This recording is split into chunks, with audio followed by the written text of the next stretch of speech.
So welcome to everyone. This is Alfresco Tech Talk Live 166. Today Antoine is not available, so I'll be your host. We are going to, Axel is going to explain us a topic that we are going to read it later. You already know, but let's start with the news from Alfresco, from the community, from the last TTL. So there is a new project that is this custom Alfresco T engine. This is oriented. This is a sample on how to create metadata extraction with a custom transfer engine. Then we are working on this Alfresco Docker files bakery. So this is a project that allows you to build your Alfresco Docker images. We are using Docker Bake that is on GIA state from 2 or 3 weeks ago. So now it's something stable that you can start to use. Every feedback is welcome, as you know. We have also this application starter kit that is a kind of framework to build ADF applications based in Angular. So with that, you can build from scratch an Angular application. So also just waiting for your feedback. There was also that critical bug in Alfresco Community 23.3 and 23.4, both on the first release, on the 0 version. You have the blog post describing the problem and describing how to fix that on Highland Connect. And the general recommendation is not to use these versions, but to use 23.3.3 and 23.4.1 instead, because these versions includes the patch. There is also a new blog post on how to deal with the user system in the latest Alfresco version. If you are coming from a previous Alfresco version and you create an upgrade, then you need to consider some adaptations. And finally, we have the Alfresco Community Edition 25.1, and now it's 25.1. So we are in March, and in March 2025, and we have the 25.1 release. So this is something expected and coherent. We are going to review that a bit later. And also additionally, we have a new branding. So this is the new Highland logo with colors or in black and white. It's like a race flag. I don't know. It gives you some movement or speed impression, and it has been applied to every platform, right? So to the Highland website, also in Highland Connect, and also in the community.highland.com. So these are the 25.1 release notes, and I also did the history of Alfresco versions. Remember that in this page, you have all the Alfresco versions starting from 2005. So you have all the release notes and all the binary download for all the Alfresco versions. In relation to this 25.1, you have usually all the artifacts, so you can download the distribution files, the new Docker images, all the details, Docker Hub images, all the analysis of the changes from previous and next Docker images, the components, all the tickets that have been addressed, and also all the vulnerabilities that have been fixed. And there is one known issue, right? So there is a size increase in the Docker image provided by default. And this is due to some patch that we did on the Alfresco base Tomcat Docker image. So this is why we are recommending you to use this Alfresco Docker files bakery, because with this one, you can just save some space. So if you are using default Docker images, then you will notice that there is an increase in the size of the Docker image. That means not many in terms of performance, but obviously you are using like more space. And if you want to use your customized Docker images, and you can use this Alfresco Dockerify bakery. And also we are going to fix this problem on the next releases. So again, these are the details. Also, something that is relevant on 25.1 is that this is the latest release supporting Java 17. It's compiled with Java 21, but is still compatible with Java 17. So the next one, I don't know if the next one or 26.1, to be honest, I still don't know, will be only supporting Java 21. Okay. Okay, and I guess that is more or less everything. So now I'm just passing the ball to Axel, Axel Faust, an Alfresco expert. I guess that many of you already know him. And he is talking today about the OOTBee Support Tools. This is the latest name, but there is a long history behind this tool. Axel is going to explain that today. And just simply take some popcorns and enjoy. So Axel, please go ahead. Yeah, thank you, Angel. And hopefully popcorn, if anyone has it along with them, will not keep you from asking questions during the presentation. Feel free to ask any questions in between, because that makes it easier to simply just answer it right then when you have them. Yeah, so I want to talk about the OOTBee support tools, or revisiting the OOTBee support tools this year.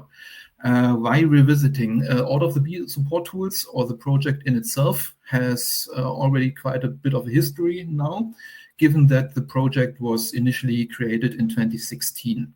And one thing that I've noticed over the years when coming into new projects, both with existing customers that have been using Alfresco for a long time, but also new customers, often case they don't necessarily are aware of, they aren't necessarily aware of the OOTBee support tools, of tooling around Alfresco administration and support. And so it became something that I found interesting when I'm talking with Antoine and Angel to make people aware of such existing tools in 2025, because all of the old presentations about of those kinds of add-ons they still exist. They can be found on YouTube, but anyone who's joining Alfresco nowadays, joining the community, joining Highland in general, might not find them because they've been relegated to the history. So that's one of the primary reasons to revisit the OOTBee support tools, to simply give a background on the history of the project, to make people aware of where it can be used. Also to highlight for the enterprise users in the Alfresco community, to highlight the differences between the support tools provided by Alfresco out of the box with enterprise and the OOTBee support tools as an additional project or as an alternative project. Yeah, and I've already mentioned a bit of the history. That is a bit of history behind it. We are now in the 9th year, essentially, of that project, so almost 10 years since its inception. And one of the reasons to create the project came out of differences between Alfresco Enterprise and Alfresco Community. So let's go back maybe to 2014. What was the state in 2014?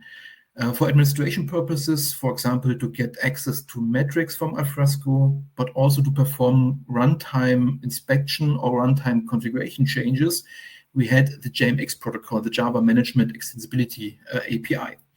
But this was at some point before 2014 removed from the Alfresco core and was now only available to Alfresco Enterprise users.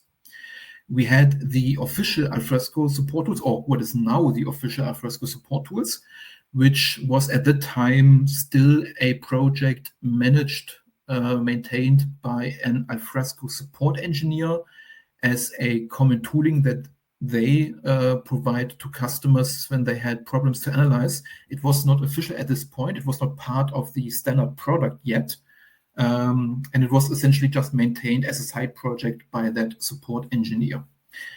And we had a separate community project managed by a long-term Alfresco community member, Florian Maul from FME, a German partner here in Germany, the JavaScript console, which provided live dynamic scripting capabilities inside Alfresco.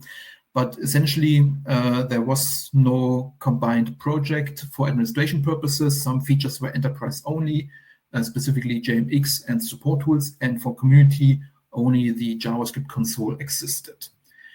And if you've been a member of the Alfresco community for a long time, or for at least 1 or 2 years, you might have heard about community events that Alfresco tries to organize or has tried to organize in the past, like Alfresco DevCons, Alfresco Summits, or the global virtual hackathons.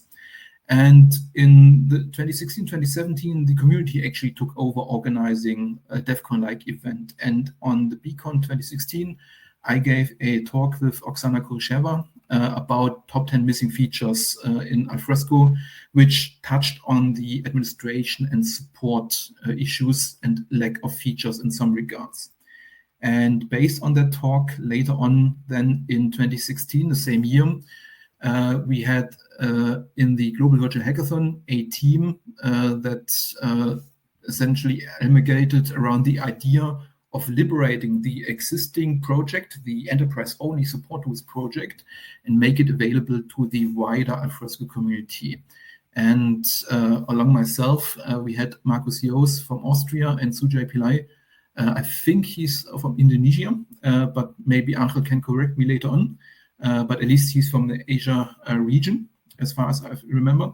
And we set out on this Global Virtual Hackathon. So this is an event where Alfresco community members around the world in an online setting essentially collaborate on various projects, can be small scale, can be large scale, can be experimental, or can be working on existing projects.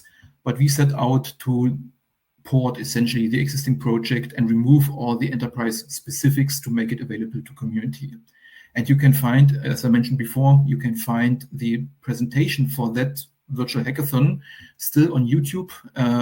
It would be Tech Talk Live 98, where we showcase the OOTBee Support Tools at this time alongside all of the other projects from that event. And so at this point, it was still a kind of a personal project that was still open. Okay, what would be the future of that project? But based on the feedback from the virtual hackathon, from the Tech Talk Live that we had there, it was quite apparent that this could be something where people would really have a need to use this in various situations, various projects. And we wanted to set this up as a community-owned project. And in February the next year, we essentially, or I transferred the ownership of the project to the OOTBee.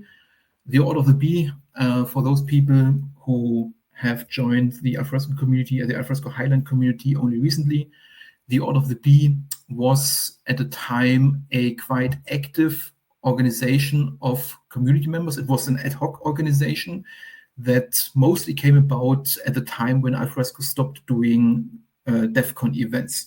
So then community members joined forces and came together to organize community events like the BCon in Brussels in 2016 and 2017 in Zaragoza. And Angel was also one of the founding members with the OOTBee and worked alongside myself and people like Oksana Kurysheva, Jeff Potts, and so on in that organization. It's not as active nowadays, but it still acts as an umbrella for community-owned projects like the OOTBee Support Tools in some instances.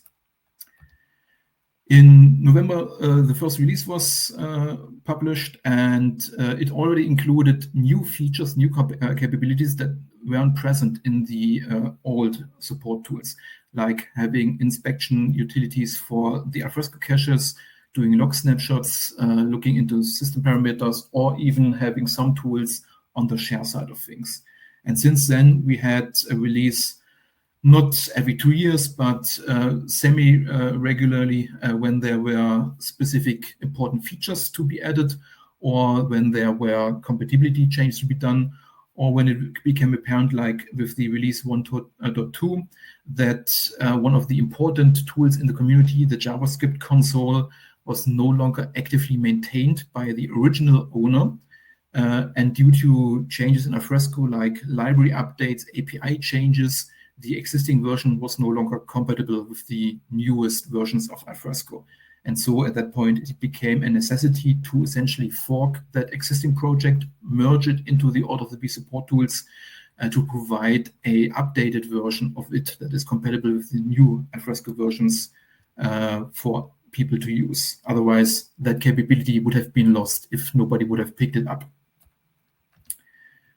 Yeah, and I've already mentioned a couple of tools in the history recap, and I want to focus essentially most of the demonstration today, or most of the talk today, on actually showcasing the OOTBee support tools, not just to talk about this. So I'm going to stop the presentation mode here and switch directly to an Alfresco system that I've set up. And I hope everyone, looks like it is probably shared. So here I do have an Alfresco Enterprise system with a trial license. I've used Alfresco Enterprise in a trial mode here so that I can showcase differences between Alfresco support tools, the standard tooling contained in Enterprise, and the OOTBee support tools. And the primary addition that is provided is in the repository tier administration console. So essentially, when you access Alfresco and go to the admin page, I don't think I have the start application enabled. I did just test it right before the session. Okay, now it's loading. Was just doing something else. So normally, if you were to access the root page, let me just check, you get this entry page, and here you would get to the Alfresco administration console. And this is where the OOTBee support tools plugs in most of the capabilities in Alfresco. And you can already see that we do have an additional group, menu group of tool items that is provided in addition to what Alfresco provides out of the box. And originally, we were just merging this in the existing group of support tools, but this became confusing for enterprise users because it would essentially conflict with the default tools that are already provided by enterprise. And yeah, so as you can already see, when we look at all of these support tools, we have a tool like Active Sessions, and a similar tool exists in support tools. So some of the tools like Active Sessions and other tools are more or less a one-to-one open sourced ported version of those tools. These tools here in Enterprise, they are still enterprise only. They rely on some enterprise APIs in the background like JMX, whereas our variants work without relying on that capability. In some instances, like for example, Active Sessions, anyone who's been an administrator might have already looked into this. This shows essentially a graph of active data connections as well as active sessions and users.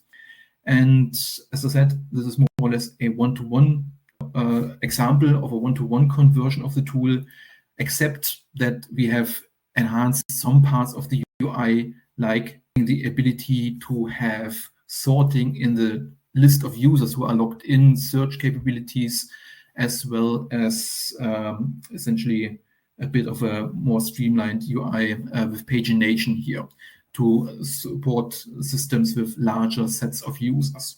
So in some cases, even when we do a one-to-one port of a tool, we might have added some UI usability enhancements. Similar, if you look at the list of patches applied to an Alfresco system, this would be that we do have a sortable list here where we can essentially order then based on the target version of Alfresco target schema and so on. But some tools are not just straight one-to-one ports of Alfresco by default. So one tool, for example, that I find is typically better in the OOTBee support tools, or at least that was the goal to achieve, is the log setting tool. So let's go, for example, in the default support tools log settings. First of all, in this tool, we have a list of essentially all the explicitly configured loggers in Alfresco. We can add new loggers at runtime with a specific configuration, and we can do a live tail of the log as the system operates. One thing that has always annoyed me here is that this essentially does not allow me to add a logger for a package level, for a Java package level. If I want to do this, and I think this has changed. This was a problem in earlier versions, and it looks like some of the features that we have added in the OOTBee Support Tools have been ported to the default setting. So in the past, it used to be impossible to add a package level logger. You could only add a log setting for a logger that has been actively used. And I'm happy to see that maybe with ACS 7.4, when they switched the log framework to Log4j 2, this has actually been changed. I must admit, I have not checked this before as an annoyance, but that's good thing to know. But still, there are some differences, even with this feature now being the same. When we look in Log4j settings that we provide, first of all, we have various additional options available in this tooling. We don't just only list the configured loggers, like the list showed before, but we can also get a list of all of the loggers that have been used so far in Alfresco. So anytime a component in Alfresco, a Java component, has started up and obtained a logger reference, the name essentially is then known to us, and we can list all of the loggers in the entire system, even those that have not been configured. And this can be a great tool to discover which logging options you could enable to debug something. Additionally, what we can do here is when we change a log configuration, like we have this debug log here, and let's change it maybe to trace level. All of the log changes are essentially remembered in the background, and we can always restore this to the default configuration that is provided out of the box when we started Alfresco. So we can also always reset all of the log changes that we are doing. What we can also do is, if you have a problem that you want to analyze, it might be that the problem only happens after a certain amount of time, and you don't want to start your entire Alfresco system in a debug log configuration setting because it might create a lot of log output. And you don't want to essentially overwhelm all of your log files with that. And you don't also want to spend the effort of trimming down your log files. What we've added for that is a snapshot functionality where you can essentially say, okay, I want to start logging now for a specific problem. So you hit the start log snapshot button. It takes a couple of seconds to initialize in the background. And then it starts essentially up an ad hoc logger, which accumulates all of the log output during that time. And for example, one thing that I've prepared, I wanted to show is I do have a bit of a demo add-on installed here where I do a specific logic to cache a specific number of nodes. So I'm logging I'm preloading 10,000 nodes as a background process. And this, with the logger that I've just configured, will create a lot of log output in that time for that operation. I can, during this snapshot, I can add specific log entries to mark specific instances in time. For example, I've started or I've sent the postman request now. Of course, since I'm talking while doing the demo, the delay is a bit off here. So there might be some log statements mixed in between. Let's see if the operation has already concluded. That's good. And then I can essentially stop my log snapshot and I get the log output only for that time period where I've enabled this functionality. So I can very narrowly get log output from the system for the problem that I want to investigate, that I need to inspect with only the log settings that I've set in this time. And you can see here, this is essentially when I sent the postman request. I had already set the logger to debug. And at some point, let me look for that snapshot. Here, I've added the specific statement for the postman request sent. And you can actually see that because I was talking the entire time, the preload was already done at this point because I took too long to send that. I should have sent it maybe before doing the postman request to mark as a start. But this can be a great tool if you will want to investigate a specific issue. You start a snapshot, maybe change log configurations, put some markers in between, and when you're done, you can essentially just do a reset all to reset all the log changes that you've done to enable you to get that output out of Alfresco. And another feature that I find quite interesting or quite useful in some cases is you can download the log files of Alfresco and only the log files managed by Log4j with this feature without having to SSH, SCP into your application, which can make it quite useful in situations where it's hard to go to the specific operating system level, maybe because you're running in Kubernetes and you have to go through jump hosts and so on. Here, if you're an administrator, you can access the Log4j managed log files just by downloading it and essentially then going through this in the browser and seeing what has been logged here.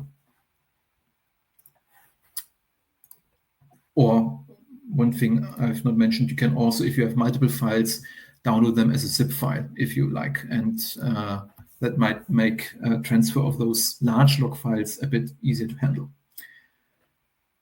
So this is one of the features that is not a one-to-one conversion, but actually something where we looked at how can we enhance the capabilities. And I've not shown everything of that tool yet.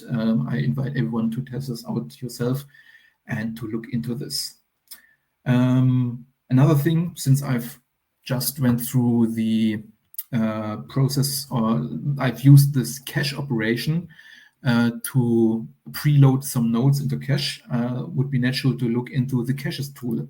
This is one of those instances where we've added a completely new tool to Alfresco that was not available before.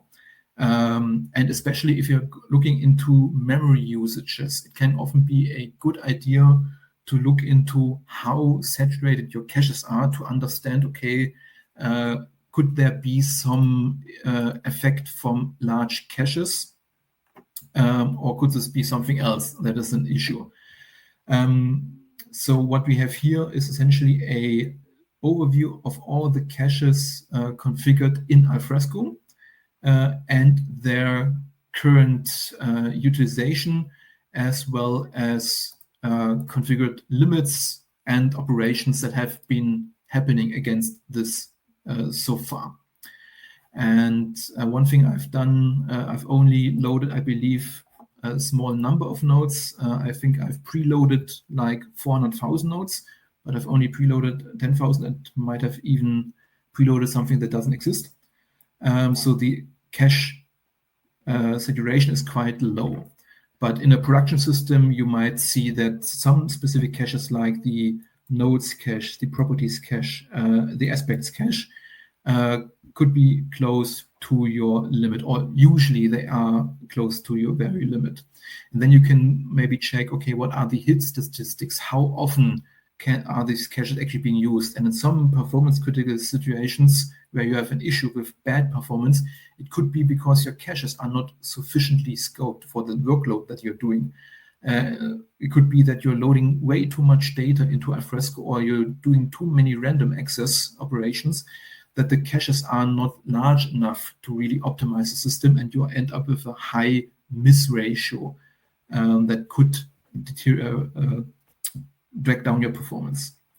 Or if you have memory issues like out of memory, or you're close to your memory limit, then you could check, okay, what impact do specific caches have? Because this tool allows you to clear selectively individual caches. So also if you have consistency issues maybe with the database, this could be a tool to say, okay, I've maybe run a script on the database to fix some issues with aspects.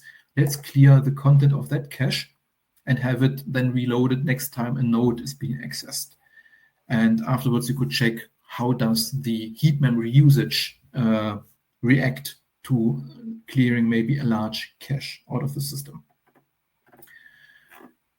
And yeah, so this can be a good tool to have a better understanding of how your caches are being used. You will usually always see those node caches like nodes, properties, aspects on the top when you are sorting by size in a production system. And you can check your hit-miss ratios. Some caches naturally have very high miss ratios because they usually do very few lookups and then maybe put the value in there. And other caches prevent those caches from being hit, like content URL and content data, usually end up with a high miss ratio because they do a lookup and then put value in there. And then as long as you don't clear the properties cache, there usually won't be another lookup into those caches because they are essentially second, third, fourth level caches if you want to look at how Alfresco is layered. Axel, Yep. do you want to take a question from Yeah, sure. Luis? I see Luis has a question. Yeah. So yeah, the question is for caches, how do we know how much memory is used by the cache? So a very, let's say, simple view on this would be if you're looking at Alfresco at your Java process with a JMX tool, which gives you the heap memory usage, or if you're using like the system performance here, which gives you a bit of a view, okay, what is the current heap usage? And when you clear a single cache, and then you observe how that heap changes after some time with garbage collection cycles, then you have a very rough estimation of how much memory that cache was using. For more precise estimations, I can just suggest looking at a talk that I did, I believe, in 2018, 2019, at an Alfresco DevCon called The Art of the Cache, where I go into a bit more detail about how to calculate cache usages. It can be quite complex. It's highly dependent on how many properties do you have per node on average, what kind of data types do you use for properties? Do you use text? Do you have numeric values? How do you have multiple valued properties? So the calculation can be quite complex. I'm not sure, Angel, if you have time in the background to look up the link for this talk. Yeah, I'm certain, no, but I'm not that fast. Yeah, but maybe when we have some time in the end, I can look at this myself and share this with you. But there should still be the slide deck out there, as well as, I think, the recording from that conference. But yeah, this is quite a complex topic, and this cache tool at least gives you a way to roughly estimate it by seeing, okay, how many items were in my cache before, and how does my heap react when I clear that cache and wait for the next garbage collection cycle.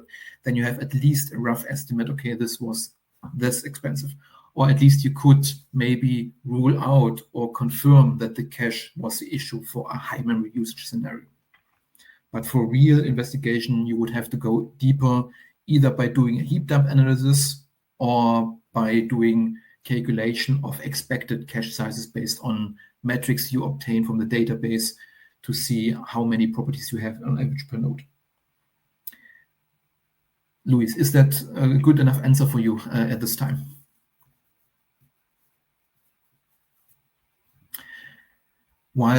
Yeah, okay, fair. Good to know. Yeah.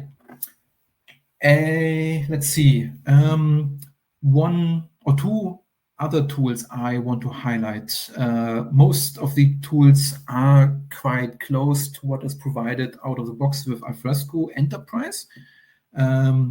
like schedule jobs allows you to look at all of the cron processes, trigger specific jobs at this time, even though they might be disabled. Like, for example, do we have some jobs here that are disabled? Yeah, like this one is only slated to run in 2030, which is essentially disabled for the next 5 years. Or this is the most common use that you see, where a job is configured for 2099, which essentially never in our lifetime. But you can still trigger this job right now to run the specific patch job that Alfresco has provided to deal with existing data. And this is quite similar to what is provided by Alfresco out of the box. Maybe there are some differences in what we display in terms of which columns we show. And also we do have an added action like to pause a job temporarily for the running system. So even if it's enabled, we can say, okay, don't trigger, let's skip the next time it's executed. And at some point we can unpause it again. But two tools that are significantly different or enhanced or even new compared to the default is, first of all, transformations. So in transformations, this used to be a one-to-one of the tool that was provided in the default support tools when we forked it or when we liberated it. I haven't actually checked the tool nowadays. It's the test transform, but I think it's more or less the same. Maybe some features have been removed since they are no longer viable with all of the externalized transform engines. And what transformations provides is essentially, first of all, an overview, okay, which features of the transform framework that Alfresco has added in Alfresco 7, essentially, over the course of 7.0 to 7.4 in different iterations, or even starting with Alfresco 6.2, there were changes. Alfresco has changed how transformations are being done. And this gives an overview, okay, which features are available in the specific Alfresco version, which are currently enabled. And yeah, so, and also gives you an overview of which renditions are configured as renditions in Alfresco, like which definitions are and what parameters are they using. So for example, PDF is a quite simple rendition. We just want a PDF without any kind of transformation options. Whereas like the avatar or let's say medium image preview has specific parameters which are sent to the transformer. We can also check which renditions are available for a specific MIME type of document that we have in Alfresco. But most importantly, what I find useful is we can essentially check the status of our transform engines from within that view.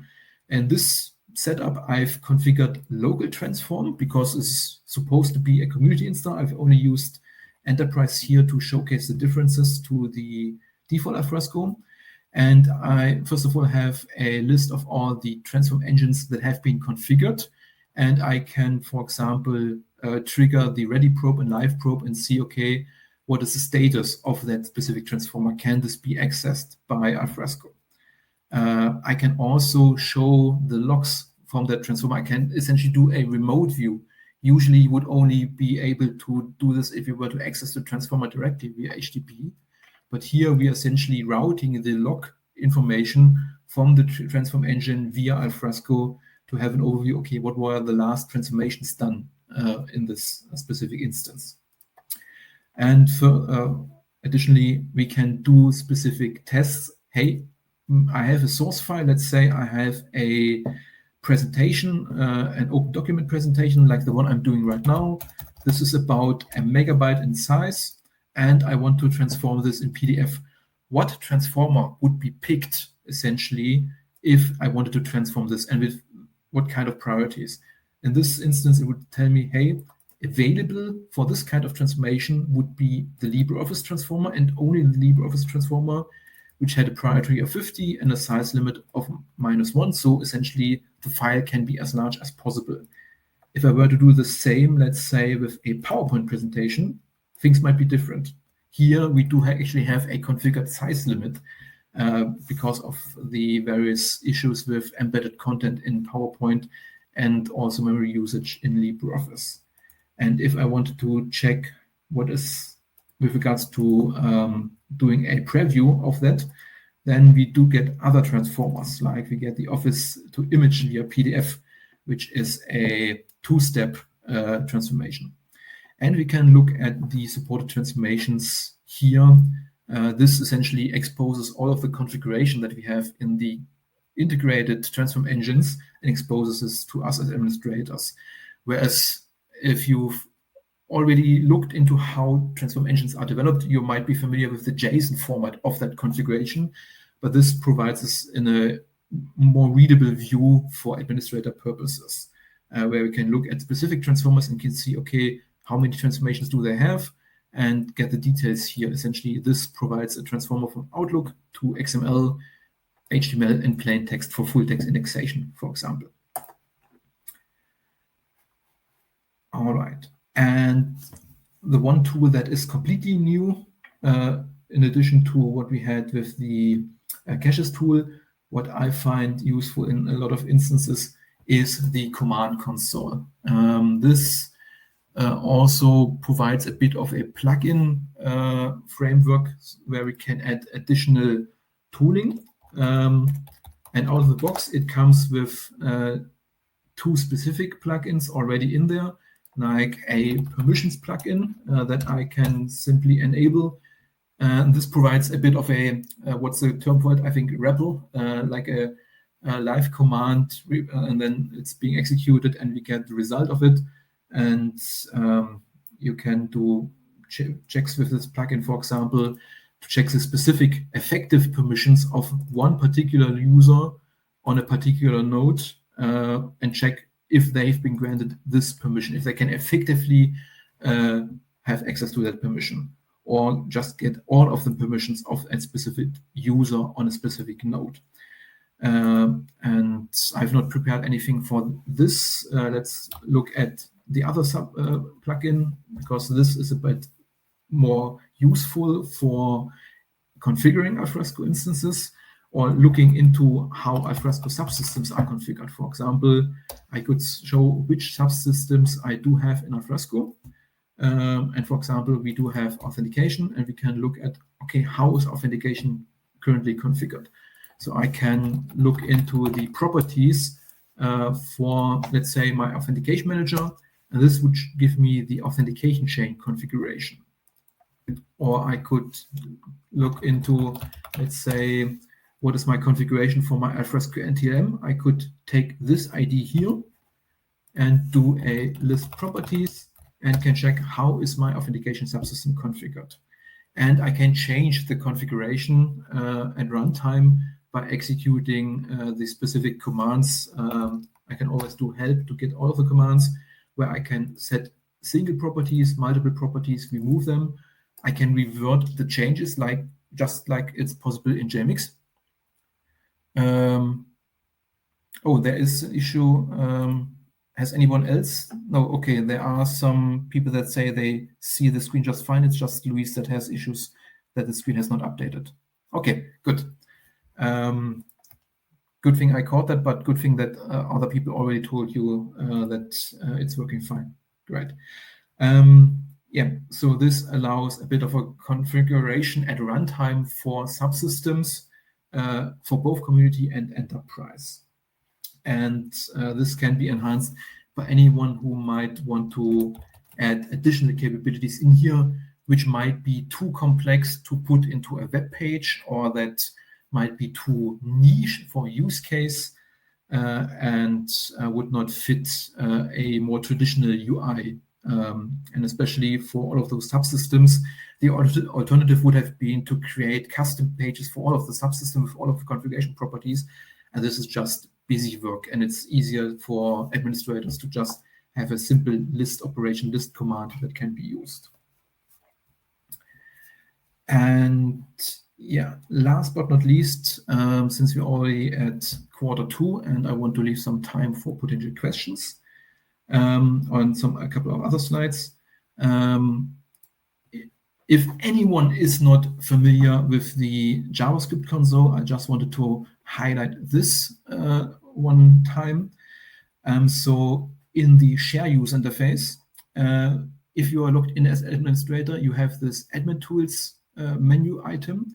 And here we've also added tools from the OOTBee Support Tools. And we do have log4j settings similar to the repository. And here you can even look into log4j settings for both share and the repository. So if you have something, if you're still using share, you could change for end user, I mean, you could change the log configuration on the share side as well. But you can also access the log configuration on the repository side and can do similar things like you could do on the repository side. The only thing we have not integrated here is the snapshot capability. But as I mentioned, we have in the version 1.2, we have forked the JavaScript console. And this, I think, is one of the most general purpose administration tool that exists in Alfresco. Because with this, any administrator that has some knowledge of JavaScript and maybe some insight into the Alfresco APIs, both JavaScript as well as Java APIs, can essentially do anything in an Alfresco system to inspect the system, fix issues. Or like I've done here in this example script, this was a script I've actually used, I think 2 or 3 weeks ago when I created a Solar pull request for search services. Axel knows which one I'm talking about, where I've used the JavaScript console to generate a bunch of data ad hoc without having to create additional tooling. But we can do also very simple stuff just by using the default JavaScript API, like we do have this company home node by default.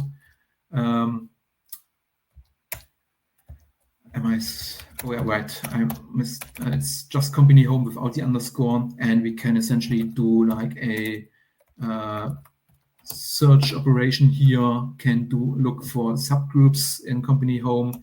We can look up child by names, like let's look at the dictionary and get this as a node and then print out that node ref here, execute that script and maybe just do a capital R for that.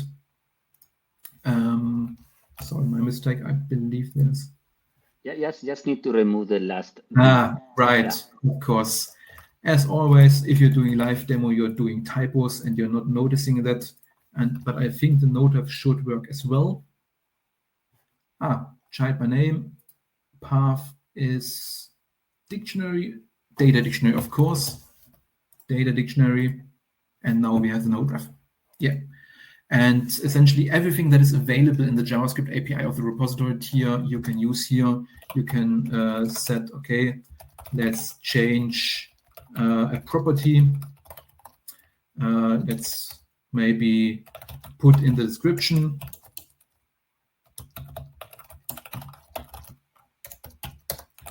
Save that.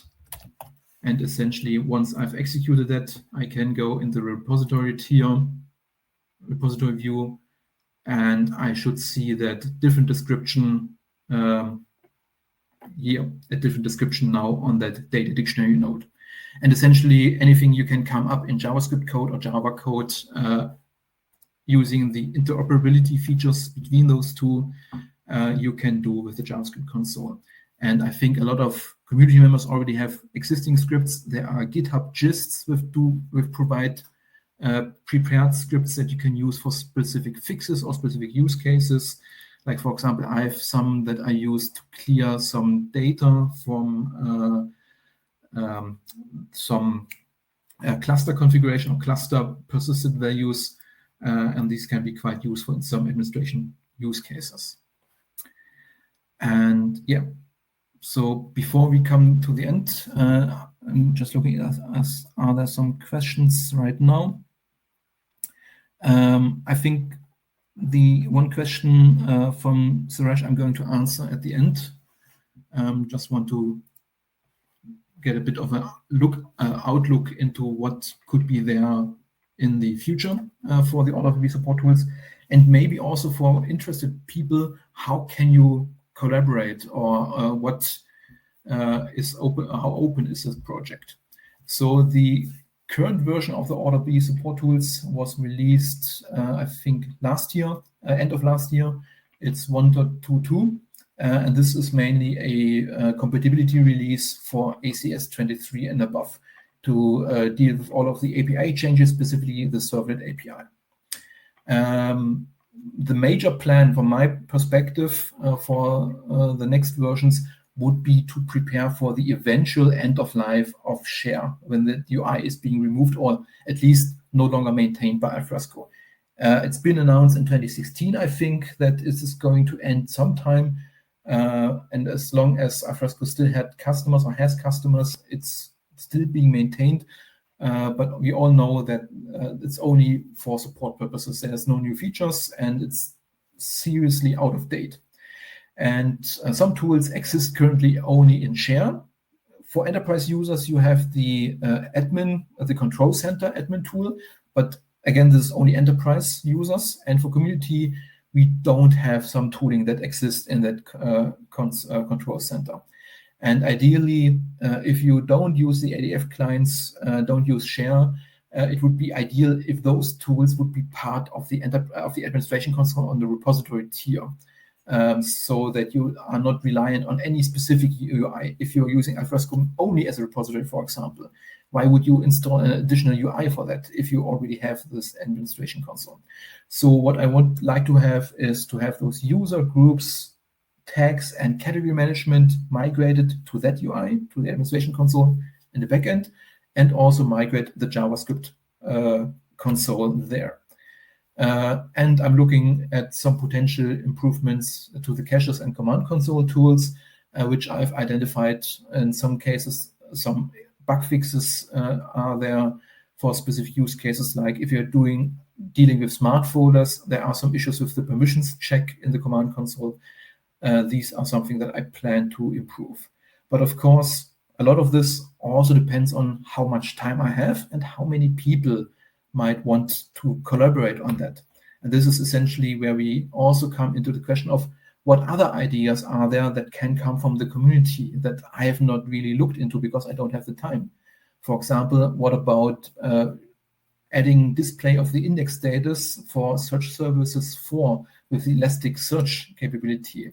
How can this be integrated? I have not really looked into this because I don't always use enterprise version. Is there a need for tooling to inspect the audit log of Alfresco?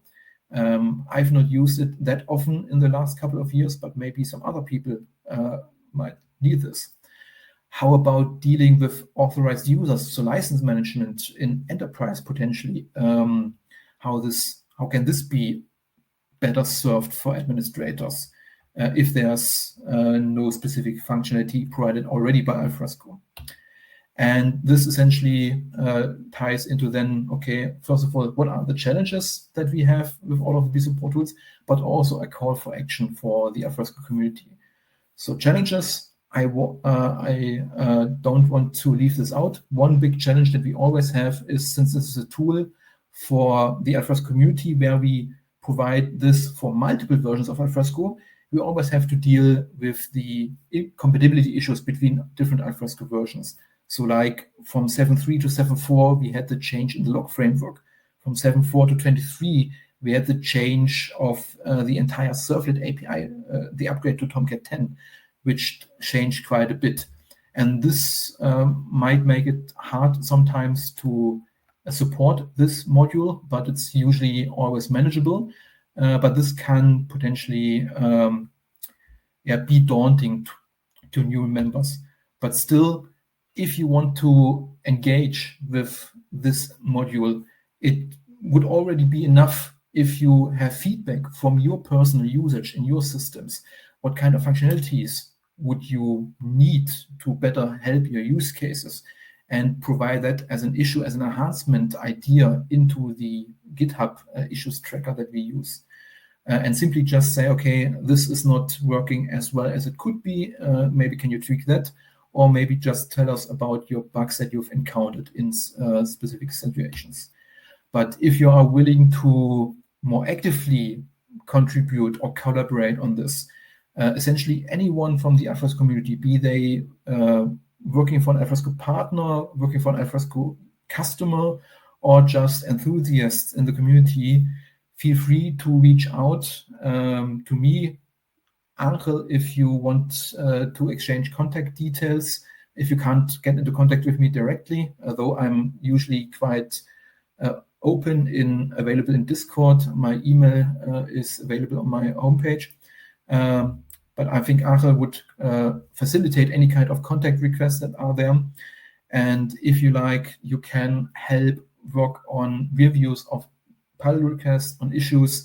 You can help work on internationalization of the UI to make it accessible for people like in Portuguese, Brazilian Portuguese, or real Portuguese, Spanish, and all of the other languages. We don't currently, for example, have any support for Asian languages like Japanese or Chinese.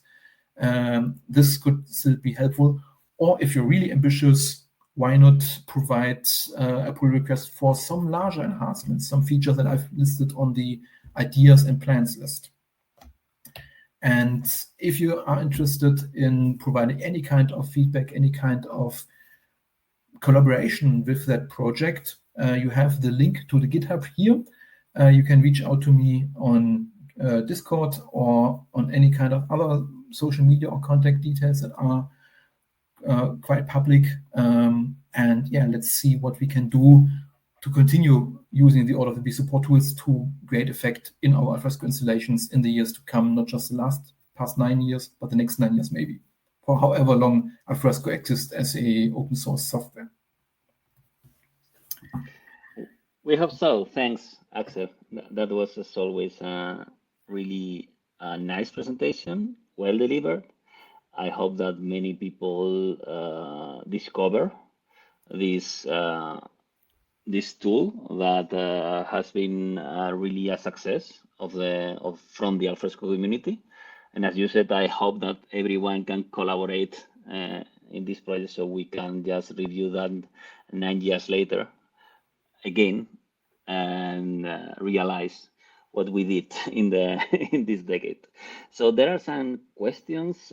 We have like 3 minutes. So we have some questions from Alex that I guess that we can handle that later with him in Discord.